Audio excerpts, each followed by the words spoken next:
Hi, my name is Dale Hill. I'm a partner at Ganglefler Henderson Law Firm in Canada. It's one of the largest firms in Canada. Hi, I'm Sergio Pérez from the Mexican Tax Administration Service, and we are here at TP Mines of America 2014. Hi, Sergio. I got a question for you. As a former competent authority officer for about 9 years at the Canada Revenue Agency, I'm just wondering from your perspective, what you would consider a good competent authority request? Okay, for us, a good competent authority request is a well-documented request. It has to be clear, it has to establish all the facts and circumstances, it has to be accompanied by the proper documentation, and it has to be balanced. Any extreme result will not be looked favorable by the tax administration.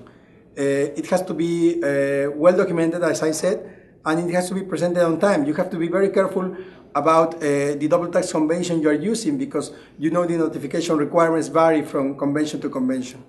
That's good comments, because that's one of the things I consider most important, to make sure you have a well-balanced approach, and when you're telling the story of how you developed your transfer pricing and allocated your profits, that's the way you get most credibility, to make sure you say both sides of the story, whether good or bad. That works the best. Just on another note, there's a lot of noise around this Beps action plan. Your views on that, as far as, do you think it's going to create more documentation requirements by the taxpayer? Do you think it's going to initiate more competent authority requests? Yes, we do think that it's going to be an increasing documentation requirement for the tax administration. But what I think is more important is not the quantity of the information, but the quality of the information that we are going to receive. As a government, we try to get as much information as possible, and I think the Beps project and the Beps initiative is going to help us getting more information that's going to be useful, rather than lots of information that's just nobody's going to read. Yeah, it's going to be a difficult situation, because most the conversations I've been hearing, they're feeling that that master file, the local file, the country by country reporting files are all going to create a lot of burdens on the taxpayer. Hopefully that doesn't come to fruition, but you know, we're all going to have to work together, because that action plan is long coming. I think it's got a great initiative. I think if it's handled right, I think that all the governments around the world will have a bigger picture on how the allocation of the company's worldwide profits have operated.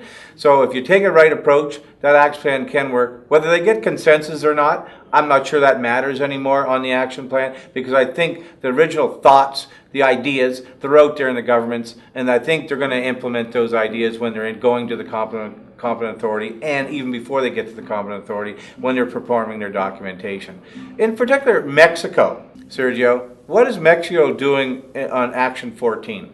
Yeah, we are very excited about the whole project, and we are actively participating in at least 5 or 6 of the main points of the action plan. As for Action 14, we recently had a meeting on November 12 and 13. You can check the OECD page with the FTA Mutual Agreement Procedure Forum. This forum will try to deal with the main issues that will surround the competent authority process after the Beps project and during the Beps project. So I am sure that we will see some new developments, as you said, with the notification issues. We are trying that to ensure that taxpayers have access to the MAP process. So we are participating very actively in several of the actions of the Beps plan.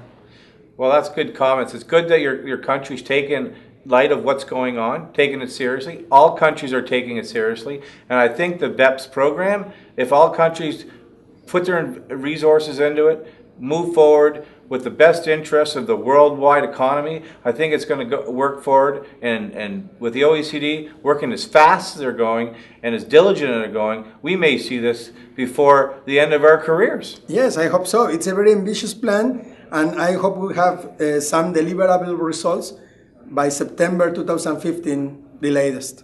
Thanks, Sergio. It was nice speaking to you again. Once again, it's a pleasure. Thank you.